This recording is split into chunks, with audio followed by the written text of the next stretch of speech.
My wife left when our daughter was just 8 months old. I took my daughter back to my parents' house, thinking they would at least provide us shelter. But just a few months later, they ruthlessly kicked us out onto the streets. Penniless, homeless, we wandered under a bridge, becoming vagrants. I thought my life had hit rock bottom until that night. In the biting cold wind, an old man in an expensive suit appeared before me and said, "I am your grandfather." I froze, stunned because my whole life I had believed he was long dead. And what happened next changed everything. I am Ronald Holt, 31 years old, a factory worker living in a small industrial town in Indiana. My life was never easy, but I never imagined it would collapse so quickly. Just a few months ago, I had a home, however modest, however hard-earned. I had Melissa, the woman I loved, and Cameron, our little daughter, who was my entire world. But now, all of that is just a memory fading like smoke in the wind. Every morning I woke up at 5 a.m., before the dawn could even break through the gray rooftops of the town. I dragged myself out of bed, my shoulders aching from the previous day's work at the steel factory. The roar of machinery, the acrid smell of burning metal, the sweat rolling down my forehead. That was my life, day in and day out. But I didn't complain. I worked for Melissa and Cameron, for my daughter's smile when I held her in my arms, for the gentle look in Melissa's eyes when she still loved me. Our home was a small apartment with stained walls and worn-out furniture. My factory wages were enough to cover the rent, buy milk for Cameron, and keep the fire burning in our home. Melissa used to work as an office clerk, but after Cameron was born, she quit to stay home and care for her. I didn't mind, even though the financial burden weighed heavily on my shoulders.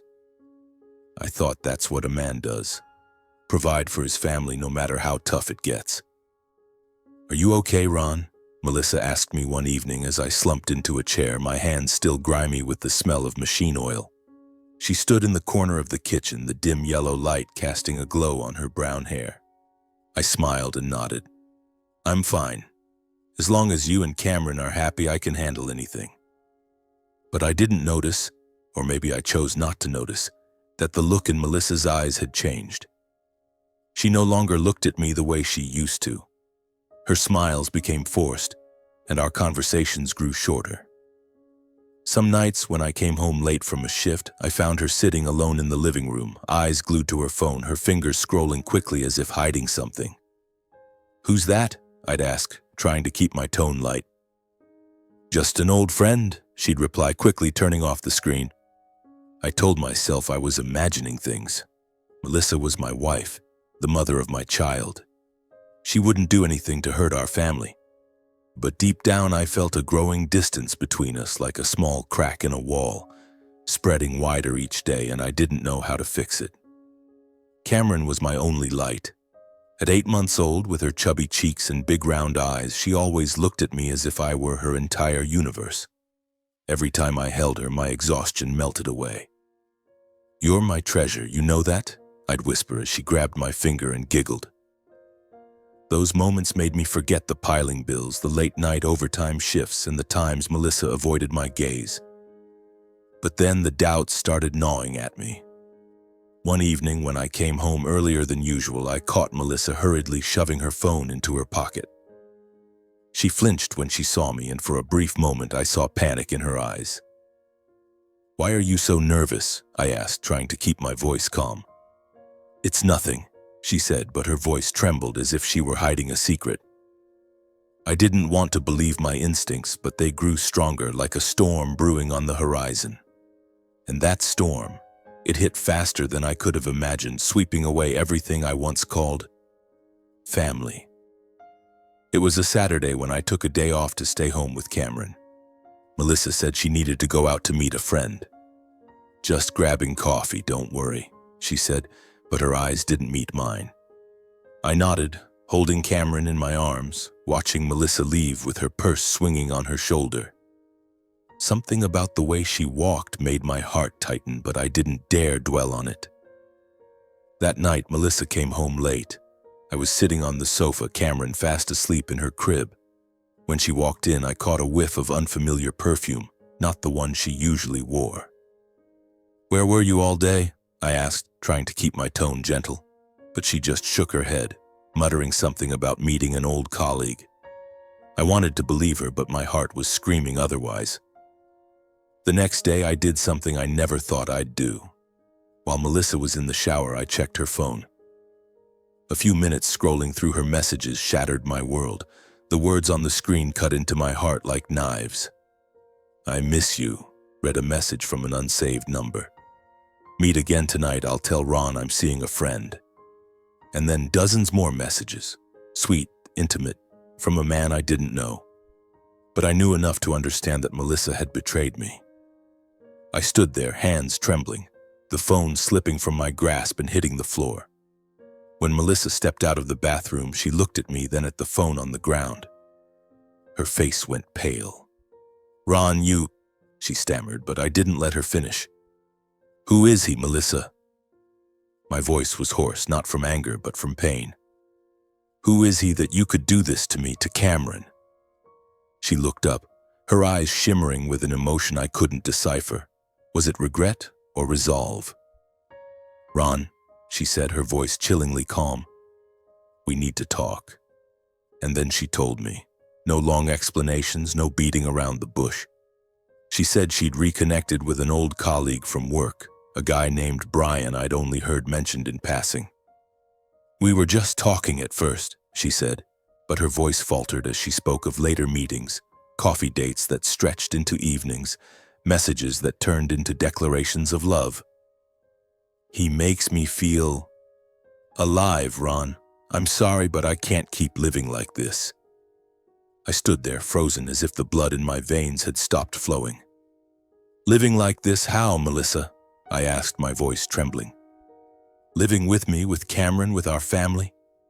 What is it you can't stand?" She didn't answer right away. She turned her face away, her shoulders trembling slightly. "I'm not happy," she finally said, her voice flat like she was reading a script. "I tried, but I can't. I want a divorce." The word divorce hit me like a sledgehammer. I wanted to scream, to ask her why, to beg her to reconsider for Cameron, for the years we'd spent together. But I just stood there, motionless, watching the woman I loved become a stranger. "What about Cameron?" I asked, my voice choking. "She's only 8 months old, Melissa. What are you going to do about her?" She was silent, and that silence hurt more than any words could. "I can't take care of her," she said after a pause, her voice cold as ice. "You keep her, Ron. I need a new life." I don't remember what I said after that. Maybe I didn't say anything at all. All I know is that when Melissa walked out of the apartment pulling a small suitcase behind her, it felt like the world collapsed beneath my feet. She didn't look back, not once at Cameron. The door slammed shut and I stood there alone with my baby girl and a broken heart. The days that followed passed in a fog. I still went to work, stood by the production line at the steel factory, but my mind was adrift. The roar of the machines couldn't drown out the questions swirling in my head. Why did she do this? What did I do wrong? How am I going to raise Cameron alone? Melissa didn't take long to act on her words. A week later, I received a court summons. She had filed for divorce and I didn't have the strength to fight it. The court in our small town wasn't complicated, but it wasn't forgiving either. They divided our assets, a fancy term for the tiny apartment Melissa and I had slaved to pay off over the years, and the meager savings I'd scraped together for Cameron. That apartment, though run down, was everything I'd been proud of. A home I'd built with sweat and late-night shifts at the factory. The court ordered it sold to split the money, as I couldn't afford to buy out Melissa's share. Everything happened dizzyingly fast. Appraisers came, then the for sale sign went up. I stood watching the apartment, where Cameron was born, where I thought we'd have a forever home, sold off for a pittance. On the day they came to clear out the furniture, I stood in the corner of the room holding Cameron in my arms. She babbled, her tiny hands clutching my shirt, as if she could sense her father's pain. I watched as the last of our belongings were taken away, the sofa where I'd sat holding Cameron, The kitchen table where Melissa used to cook simple dinners. The bed where we'd once lain together dreaming of the future. All of it, now just memories. I got half the money from the sale, but it was barely anything after paying off the bank. Melissa took her share and vanished. I heard rumors she'd moved to Indianapolis with Brian. She didn't call, didn't ask about Cameron. She left our daughter behind, left me, as if we'd never existed in her life. I tried to stay strong for Cameron. She was the only reason I didn't fall apart. Every morning I looked into her clear, innocent eyes and told myself I had to be strong. But the truth was, I was breaking. I hadn't just lost my wife, my home. I'd lost faith in what I thought would last forever. I had no choice but to turn to my parents for help. I called my father, Kenneth. "Dad, I need help," I said, my voice breaking with shame and desperation. "Melissa left. It's just me and Cameron now. I don't know what to do." There was a long silence, so long I thought he'd refuse. But then he spoke, his voice dry and curt. "Come back here. Stay with us for now. But you'll need to contribute to living expenses. We're not exactly flush with money." I let out a breath, though my heart still felt heavy. I thought at the very least family would be a place where Cameron and I could find refuge. I packed the few belongings we had left, a bag of my clothes, a few outfits for Cameron, and an old stuffed bear she loved to clutch when she slept. I held her close, stepped out of the now empty apartment, and caught a bus to my parents' house. As I boarded the last bus out of town with Cameron in my arms, I felt like a failure. The apartment, where I'd thought we'd have a forever home, was now someone else's. The money from its sale was nearly gone. I held my daughter tighter and whispered, "I'll figure it out, Cameron. I promise." But deep down, I didn't know how I'd keep that promise. My parents' house sat on the edge of town, a weathered two-story home with faded shingles and a front yard overrun with weeds. I stood at the door, holding Cameron, my heart pounding like a beggar's. I didn't want to come back here, didn't want to face my parents' judgmental stares, but I had no other choice. I knocked, and when my mother, Denise, opened the door, she looked me up and down and sighed. "Come in, Ron," she said, her voice devoid of warmth. "But don't make noise, your father's resting." I carried Cameron up to my old room. It was still there, but not as I remembered it. A thin layer of dust coated the floor. The bed was covered with an old sheet, and the corner was stuffed with random cardboard boxes my parents had shoved in. "This room hasn't been used in a while. Clean it yourself," my mother said, her tone flat, as if it were no big deal. I swallowed hard, looking around the room that once held my childhood dreams, now cold, dusty, and forgotten. The house had only 3 bedrooms. My parents' was the largest at the end of the hall.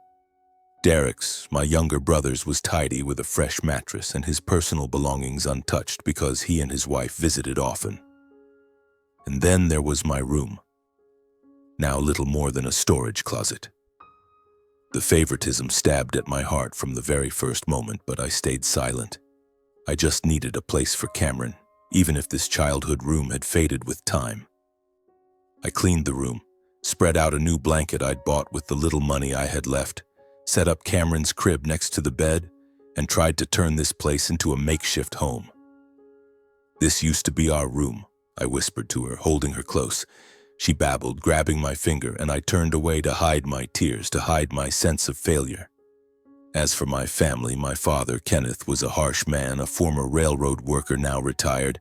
He spoke little, but every word cut like a knife. "You need to pay for expenses, Ron," he said on my first day as I was unpacking in the room. "We can't afford to feed 2 extra mouths. And keep it quiet. Don't let Cameron's crying disturb us." I nodded, not daring to argue. I knew my parents had their own struggles.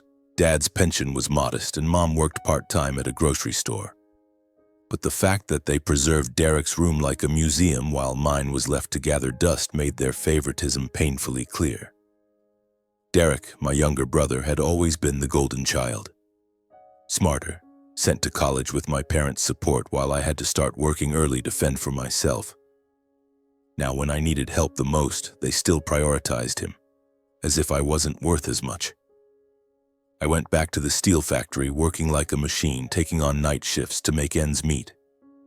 Each day I left the house before dawn, leaving Cameron with a kind neighbor who watched her for a small fee. I worked amid the roar of machinery, sweat soaking my shirt, but my mind was always with Cameron. I feared she'd go hungry, get sick, or that I wouldn't be able to provide for her. My wages, after paying for childcare and giving my parents a share for expenses, left me with almost nothing. But I gritted my teeth and pushed through, for Cameron, for the hope that one day I'd get us out of this house where love seemed reserved only for the successful. But my parents didn't make things any easier. My mother constantly reminded me of my failures. "Look at Derek," she said one evening as I came home after a 12-hour shift, my hands still black with machine oil. "He has a career, a proper family. Why can't you be like him, Ron?" I bowed my head, silent.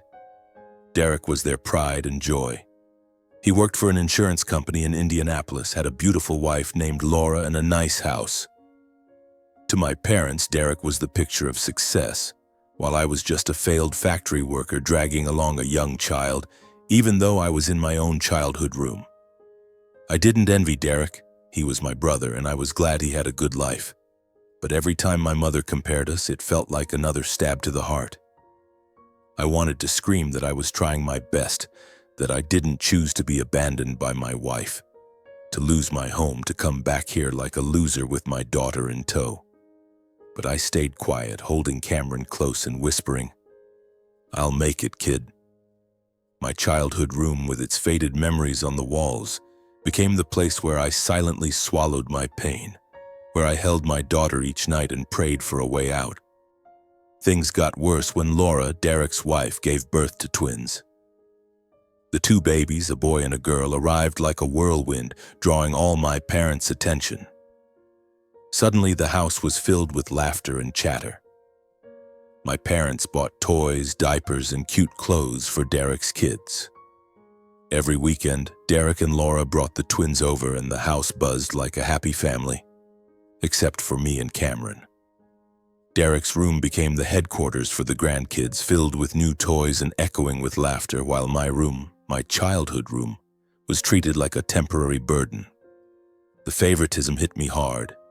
My mother would hold Derek's twins beaming with joy, whispering sweet words, while Cameron, her own granddaughter, got only a passing glance or a scolding when she cried. "Cameron's growing fast, but she's too noisy," my mother said coldly one night when Cameron was fussy from teething. "You need to teach her to behave, Ron. We need rest to take care of Derek's kids." I wanted to say that Cameron was her granddaughter too, that she needed love just like the other kids, but I knew it was pointless. My parents poured all their affection into Derek and his family, as if they were the real family, while Cameron and I were just temporary intruders unworthy of priority. My father was more direct. One evening, as I came home from work, he called me into the living room. "Ron," he said, his voice stern, "you've been here long enough. We can't keep supporting you and Cameron forever. Derek needs us more. He's got 2 kids, big responsibilities, and when they visit, we need space for them to be comfortable. You need to figure things out." I stood there, stunned, as if I'd been slapped. "Dad," I said, trying to keep my voice steady, "I'm doing my best. I work all day, I pay for expenses, I just need a little more time for Cameron. I'm begging you for her sake." But he just shook his head. "You're a grown man, Ron. A man stands on his own 2 feet. We can't carry any more burdens, especially when Derek and his kids need us." The word burden pierced my heart like a dagger. To my parents, Cameron and I weren't family. We were a burden. They were willing to keep a room ready for Derek's visits, but me, their eldest son in my own childhood room, was being pushed out onto the street. The tension in the house grew thicker. Every cry from Cameron, every time I accidentally spilled something in the room, became an excuse for my mother to complain. "That kid's too loud, Ron," she'd say. "You need to find somewhere else to stay." Derek and Laura are coming with the kids soon and we need to prepare the house for them. I tried to explain that I was saving money, that I just needed more time, but she wouldn't listen. Derek never caused this kind of trouble, she'd say, and I knew in her eyes I'd never measure up to my brother. The fateful day came abruptly. One morning as I was getting ready for work, my father called me in. He stood at the door of my room, my childhood room now filled with painful memories, his eyes cold. "Ron," he said, "you need to move out. We need this room to fix up for Derek's kids when they visit. You have 2 weeks." I stood there holding Cameron, feeling the ground collapse beneath me. 2 weeks? I repeated, my voice trembling. Dad, where am I supposed to go? How are Cameron and I supposed to live? That's your problem, he replied, then turned away without a single glance back. My mother stood in the corner silent, but her eyes said it all. She agreed with him, and I, her eldest son, no longer had a place in this house. I went back to the room, sat on the bed, and held Cameron close. She babbled, clutching my shirt as if sensing her father's pain. I looked around my childhood room, its walls once witnesses to my dreams, now just a place of temporary humiliation. I'd lost everything, my wife, my home, and now my own family. I didn't know where I'd go or what I'd do, but I knew one thing. I had to protect Cameron no matter the cost. The 2 weeks passed like a nightmare. I spent every spare moment searching for a new place to live, scouring local newspapers and asking old factory friends for leads.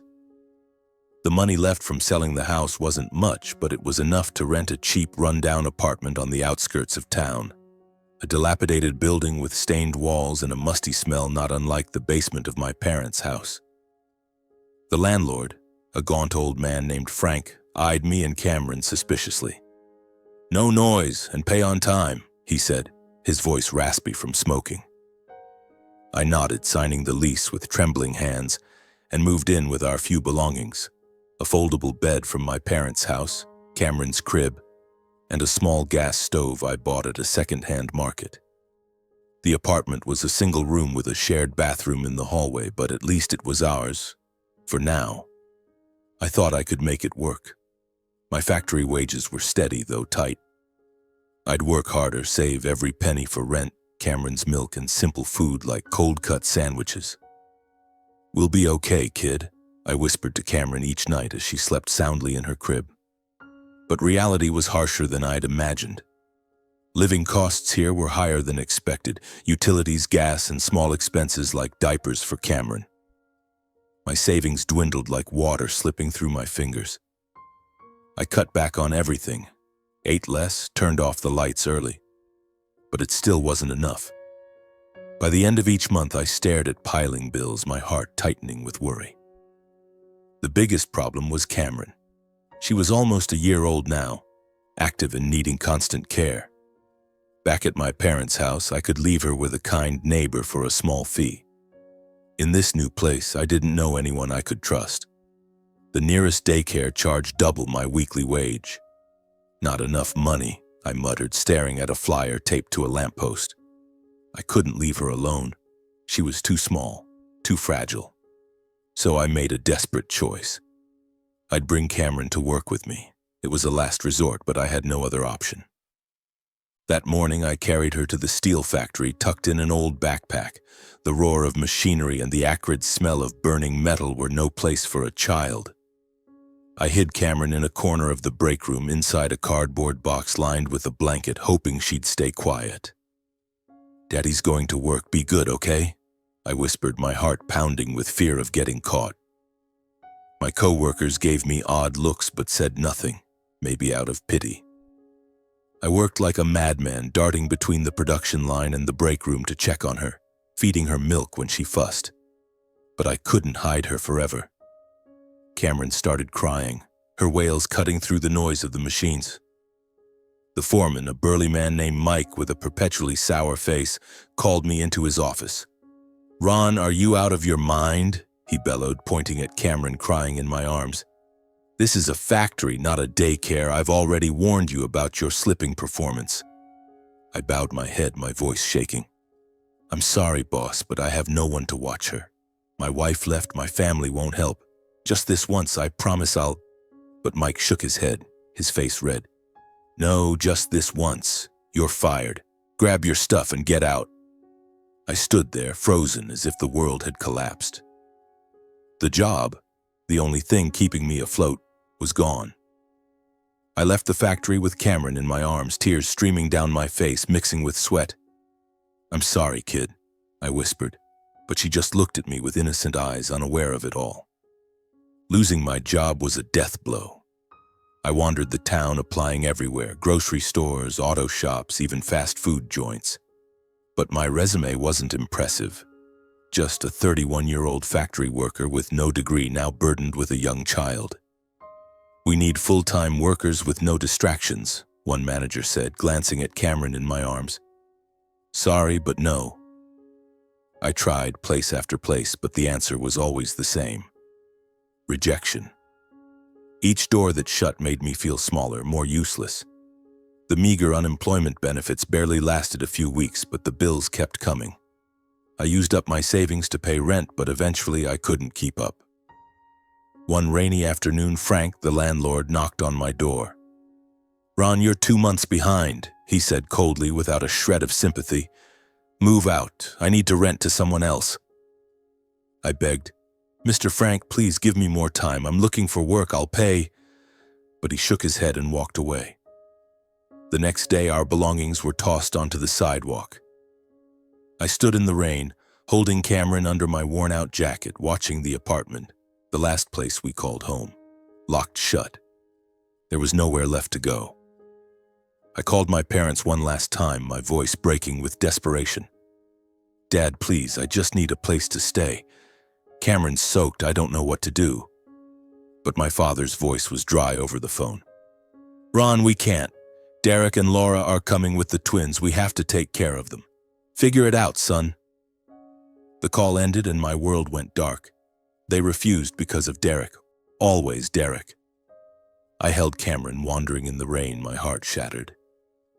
We were officially homeless. That first night, we took shelter under a highway bridge where other drifters gathered. Rain pattered overhead and the wind cut through like ice. I wrapped Cameron in an old blanket, holding her close to keep her warm. She cried from hunger, from cold, and all I could do was whisper, Daddy's here, kid. The next morning, I went to the local church where they handed out free food. A kind old woman gave me a box of milk and bread, her eyes full of pity. Take this, son. God will watch over you and your girl.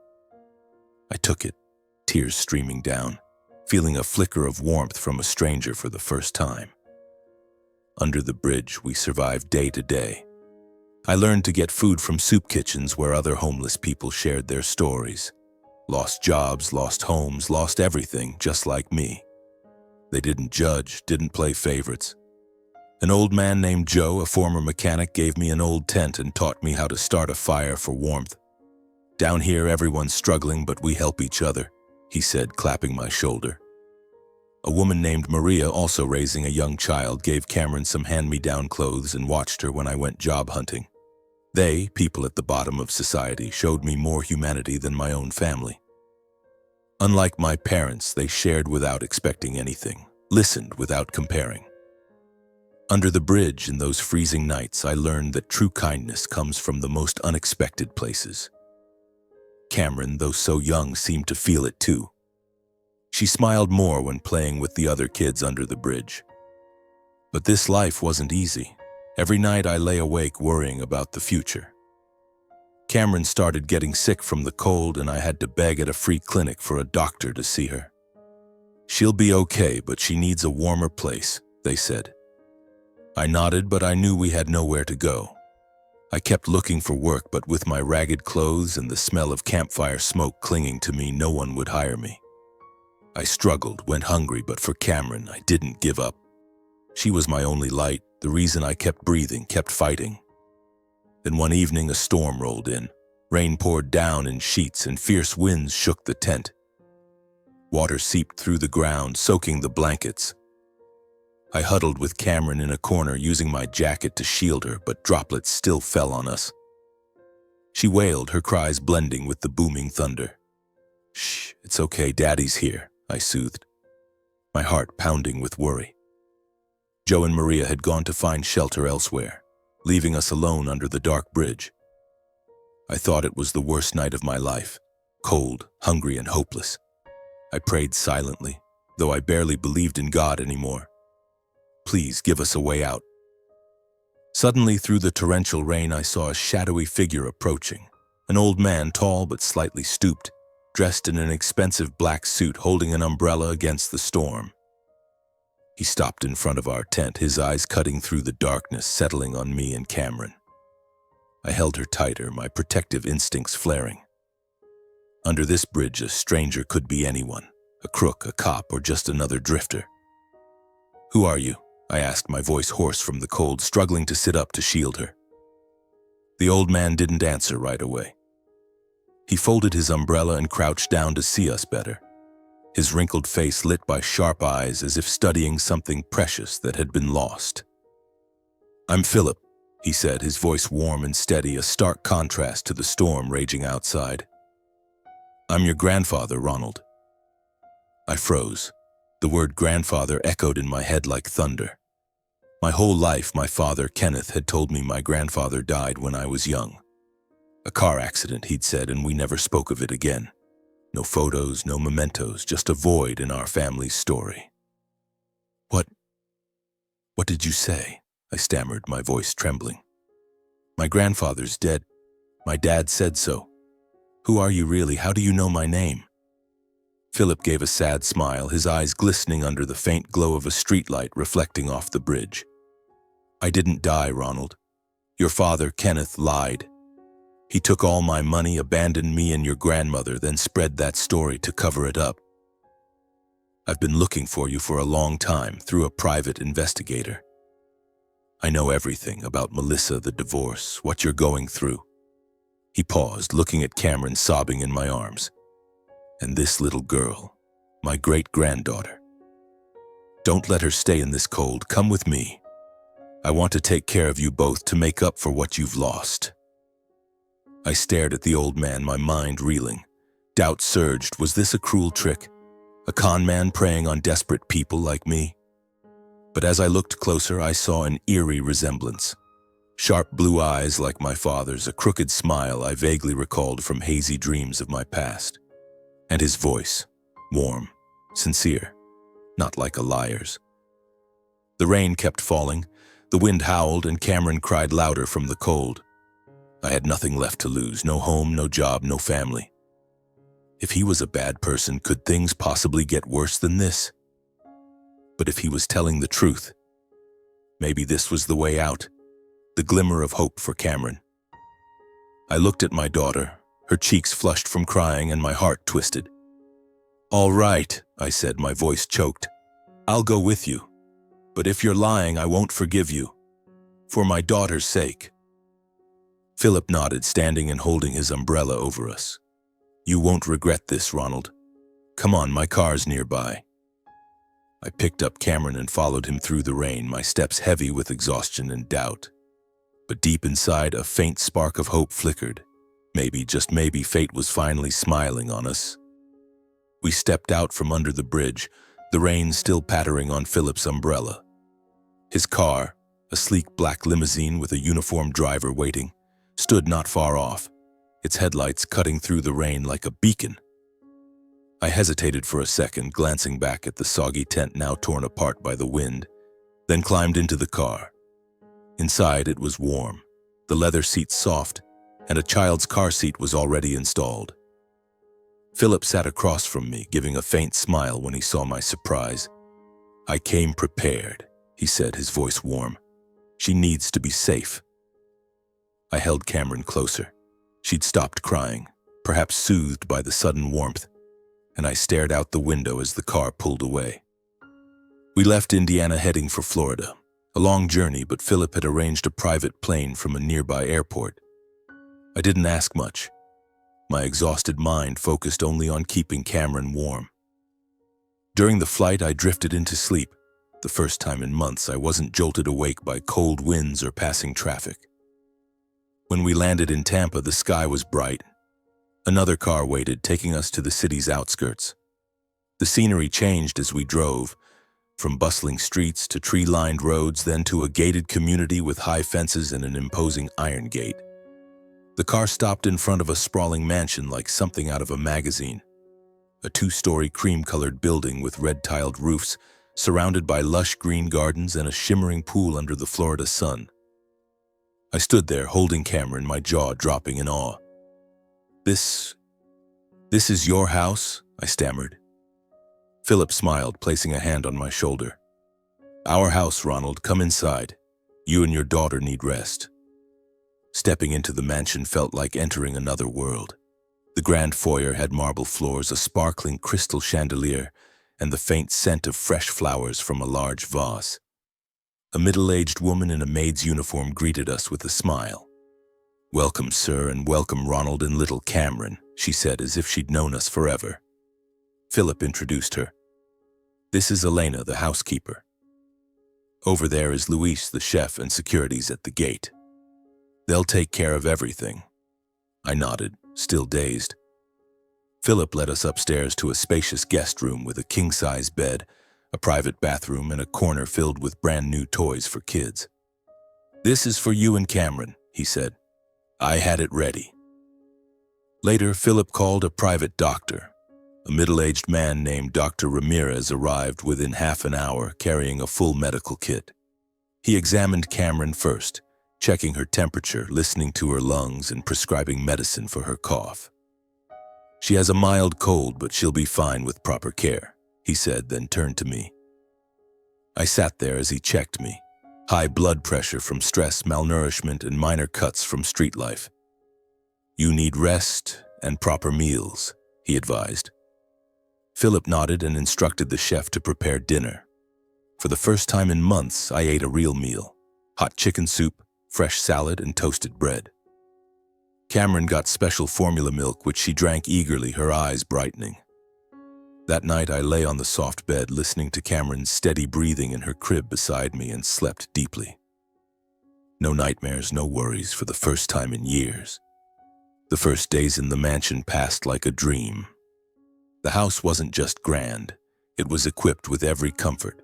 A fruit orchard in the backyard where I could stroll with Cameron, a gym and a library full of books, 24/7 security, daily cleaning by the staff, and 3 nutritious meals from the chef. Philip hired a nanny named Sophia, a gentle young woman who'd worked at a high-end daycare, to look after Cameron when I needed a break.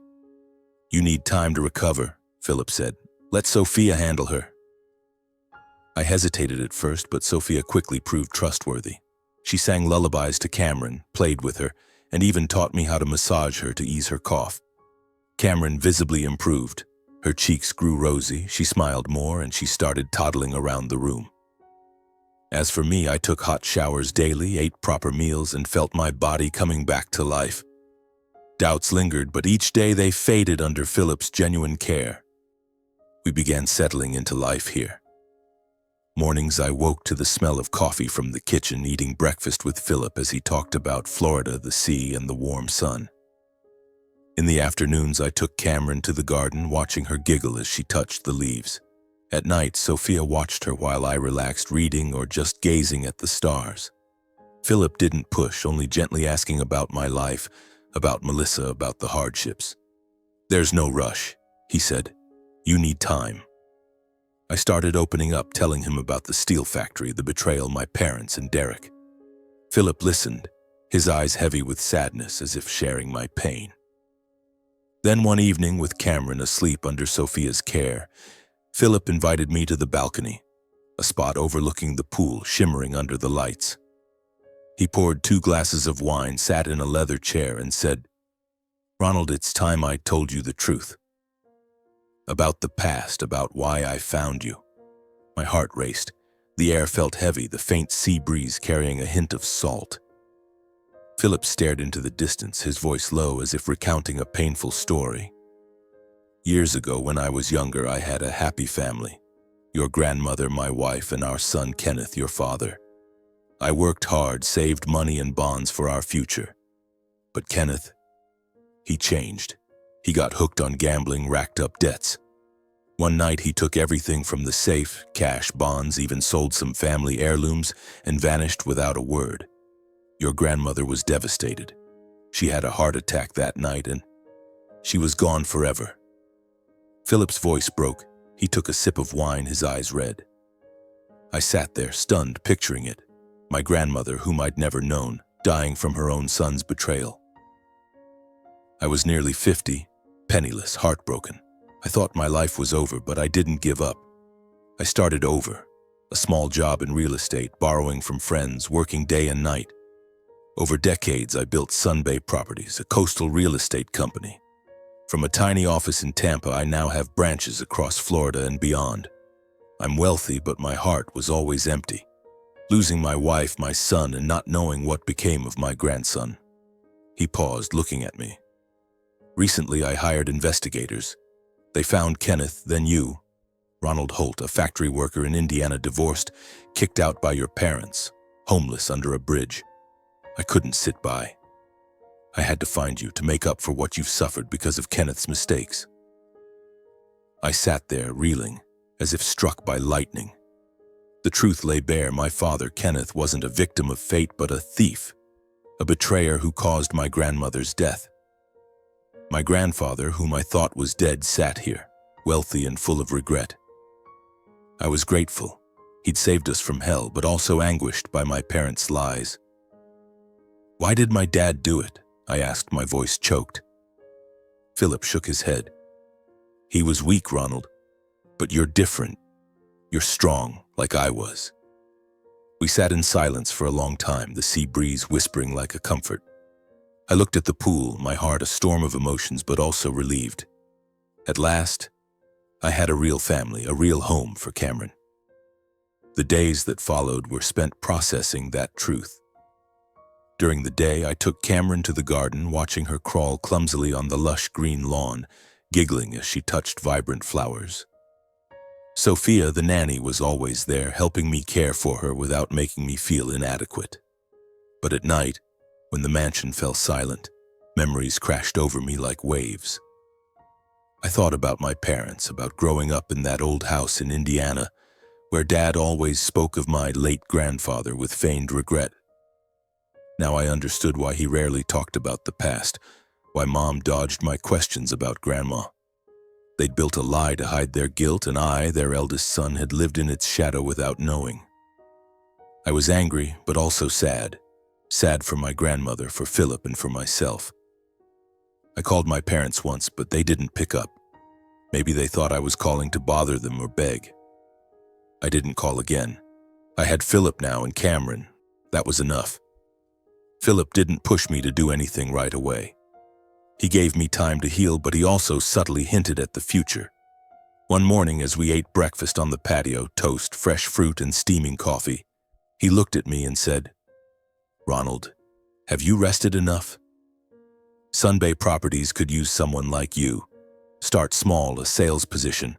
No special treatment, just a chance to learn." I was taken aback, staring at him. "Grandpa, I'm just a factory worker. I don't know anything about real estate." Philip smiled, patting my shoulder. "You know about life, Ronald. That's something no school can teach. Give it a try. For Cameron, she needs a steady father." I hesitated but agreed. I didn't want to live off his generosity forever. On my first day at the company, I wore a suit Philip bought me, feeling like I was in someone else's clothes. Sunbay Properties was in downtown Tampa, a modern glass building with a gleaming logo under the sun. The office buzzed with activity, employees on phones and computers. Philip introduced me to the team but didn't highlight our connection, only saying I was a new hire. "Learn, Ronald," he whispered before leaving me to fend for myself. My role was modest, sitting at a small desk, calling potential clients, pitching coastal properties. A co-worker, a guy named Kyle, guided me. "Just be genuine, don't push. Clients like that." The first weeks were tough. I was used to manual labor at the factory, the roar of machines, and sweating through my shirt. Now I had to learn to persuade, read contracts, and handle numbers. Some calls ended abruptly with clients snapping, "Not interested, goodbye." I came home exhausted but didn't quit. I remembered the days under the bridge, Cameron crying from cold. That was my drive.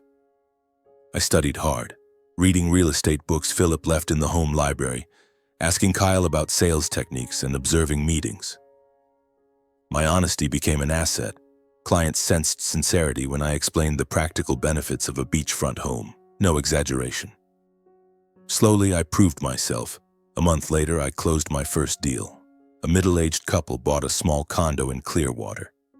They said, "You explain things clearly, not like other salespeople." Kyle slapped my shoulder. "Nice work, Ron. You've got a knack for this."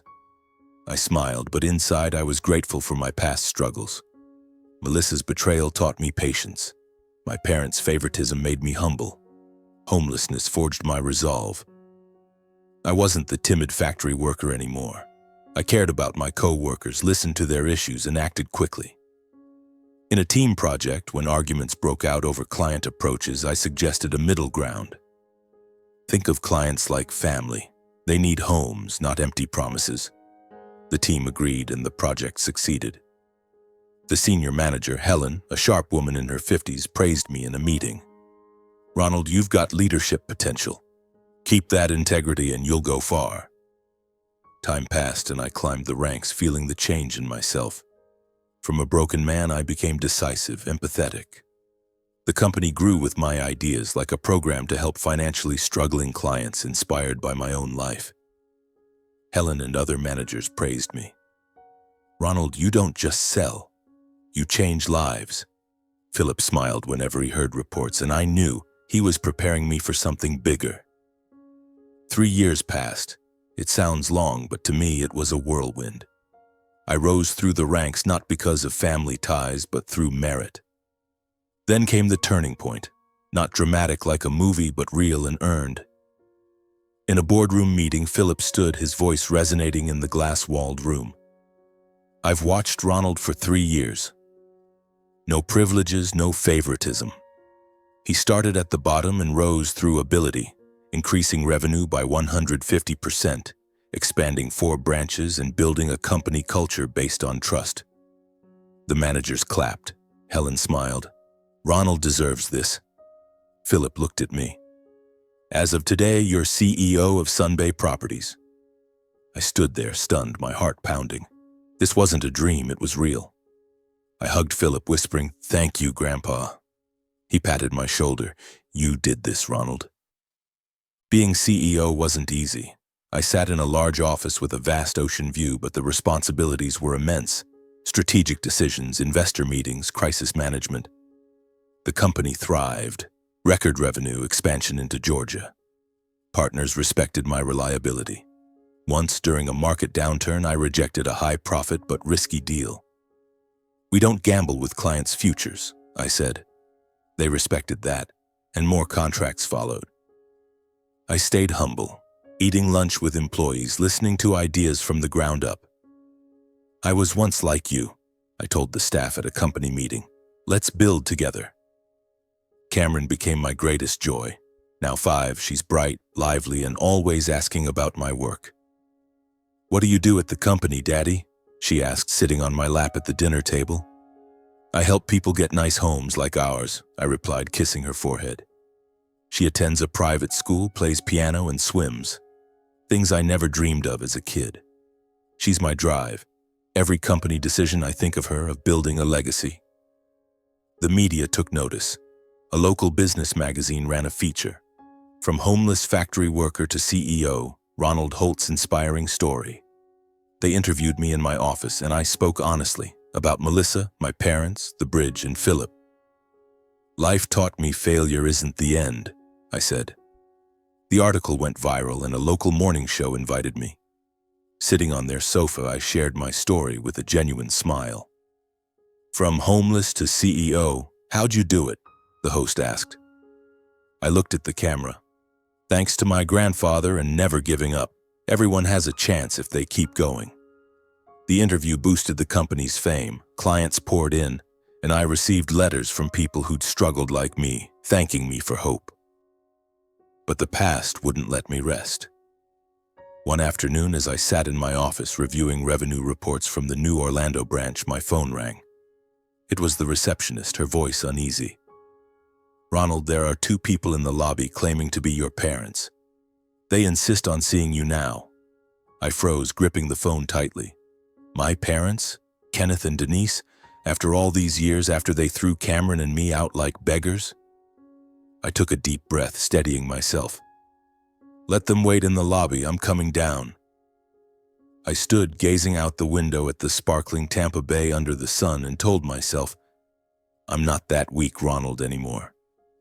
I walked down to the lobby where the crystal chandelier's light gleamed off the polished marble floor. There they stood, my father in a tight, outdated suit, my mother in a worn wool coat, her eyes darting around as if appraising the building's worth. It was the first time I'd seen them since they kicked us out of their Indiana home years ago. My father looked at me, forcing an awkward smile. "Ron, my boy, we saw you on TV. You've made it. We're so proud." My mother chimed in, her voice syrupy. "Yes, Ron. We should reconnect, family, right? We could help you manage all this." She waved her hand around the lobby as if staking a claim. I stood there, staring at them coldly, my heart no longer aching, just calm. "Help? Like how you helped me and Cameron when you threw us out on the street? When I begged and you refused, all for Derek and his kids?" My father's face paled and he stammered, "Ron, those were tough times. You're rich now, we can let it go. We're your family." I shook my head, my voice steady. "Family? You abandoned me when I needed you most, and now you come for a share? No way." Suddenly the sound of footsteps echoed from the elevator.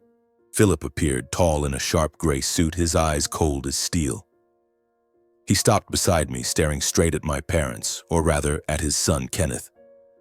My father froze, his face ashen, as if he'd seen a ghost. "Philip? Dad, you're alive?" he stammered, stepping back. My mother clutched his arm, her eyes wide with horror. "It's impossible. Kenneth said you died years ago." Philip gave a chilling smile. "Yes, Kenneth said that to cover his crimes, but I'm alive and I'm the chairman of Sun Bay Properties, the company you're standing in." The lobby grew tense as a few employees and clients paused to watch, the air crackling with anticipation. Philip didn't hesitate, his voice ringing clear, laying the truth bare for all to hear. "Kenneth, you stole everything, my money, our savings, and abandoned your mother and me. Your mother, Ronald's grandmother, died of a heart attack from the shock. You left me penniless at 50, then spread lies that I was dead to live guilt-free.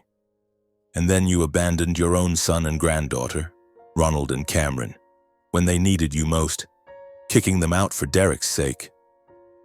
My father shook his head, his face flushed, trying to defend himself. "It wasn't like that. I just borrowed it, then things spiraled, you understand?" But Philip pulled a stack of papers from his pocket, investigator reports, old receipts, even photos of the empty safe from years ago. "Here's the proof, Kenneth. You can't deny it. And Denise, you knew everything but covered for him." My mother faltered, stammering, We didn't mean it, Ron, say something." But I just stood there, looking at them. 2 people who were once my parents, now just a painful memory. They couldn't argue. The evidence was undeniable. The lobby was silent, a few employees whispering, and my parents lowered their heads, leaving in shame without another word. I watched them go, feeling no anger, just release. Sometime later, Philip called me into his office. "Ronald, it's time to settle things," he said, his voice calm but resolute. He had invited my father, Kenneth, and Derek to a company meeting under the pretense of business discussions. I knew it wasn't an ordinary meeting, but I didn't object. The day arrived and Sun Bay Properties' grand conference hall was packed with employees and senior managers. My father and Derek walked in, Derek in a flashy suit, exuding confidence as if he were there to claim a share, while my father kept his head down, avoiding eye contact.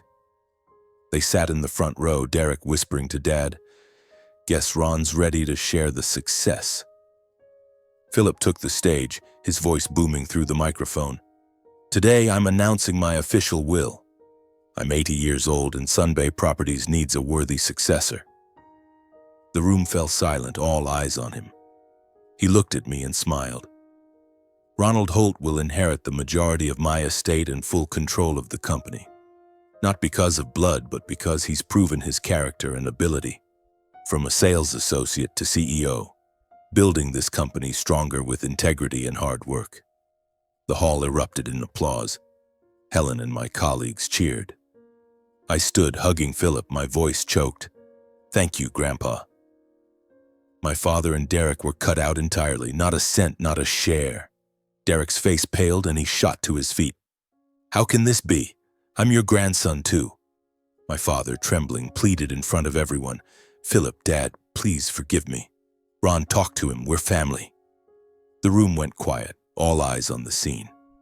I stepped onto the stage, looking straight into my father's eyes. The man who once threw me and Cameron out. My voice was cold but steady. The day you kicked me and Cameron out, I lost my father. The only person I respect now is my grandfather. My father sank into his chair, his face ashen. Derek, flushed with embarrassment, pulled him up and they left in silence under the whispering gazes of the staff, departing in shame with no further excuses. I watched them go, my heart at peace. The past was finally closed. After that meeting, everything became clearer than ever. I returned to the mansion holding Cameron close, her warmth a reminder that life still held beauty. Philip patted my shoulder, his voice warm. You've done well, Ronald. Now it's time to live for the future. We ate dinner together, a true family meal with Cameron's laughter echoing through the spacious room.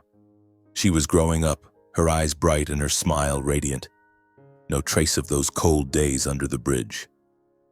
I told her about her great-grandfather, about lessons from the past, and she listened, even if she didn't fully understand. One evening, when things had settled, I took Cameron to the company building's balcony, the highest point in Tampa with a sweeping view of the city's twinkling lights under the night sky. The cool sea breeze carried the scent of salt and freedom. I held her in my arms, pointing out the towering buildings and bustling streets below. Look, kid, that's our world, I whispered. Cameron giggled, waving as if greeting the lights. In that moment, I realized I'd come full circle, from the depths of despair clutching my daughter under the rain, to this pinnacle of honor standing tall as a man. I reflected on what I'd endured, Melissa's betrayal, my parents and Derek's coldness, the homeless nights under the bridge, and Philip's redemption. They were no longer wounds, they were lessons, the foundation of what I'd achieved. A thriving company, a loving home, and a heart capable of love. I'm both a successful CEO leading Sunbay Properties to record revenues and relentless expansion, and a devoted father spending every weekend with Cameron, taking her to the beach, teaching her to swim, and telling her stories of the kind people under the bridge. She's growing up in a new family filled with love. Philip as a gentle great-grandfather, Sophia as a caring aunt figure, and me, her dad, always there to protect her. We're no longer alone. The mansion is now alive with laughter, shared meals, and new memories. But deep down, I've learned a profound truth. Blood doesn't always make a family. My biological parents, despite sharing my blood, abandoned me when I needed them most. Yet Philip, betrayed by his own son, came back to make amends. It's love, responsibility, and integrity that create a true legacy. The one I'll pass on to Cameron so she grows up valuing those who truly stand by her. And if there's any advice from this journey, it's this. Keep pushing forward no matter how tough the odds. I once thought my life was over under that bridge, but I didn't give up. I took one step at a time. The future will always be bright if you keep moving forward, never quitting. Life may push you to the bottom, but you decide whether to stand up. For me, Cameron was my reason to rise, and now I stand here at the top, ready for whatever comes next.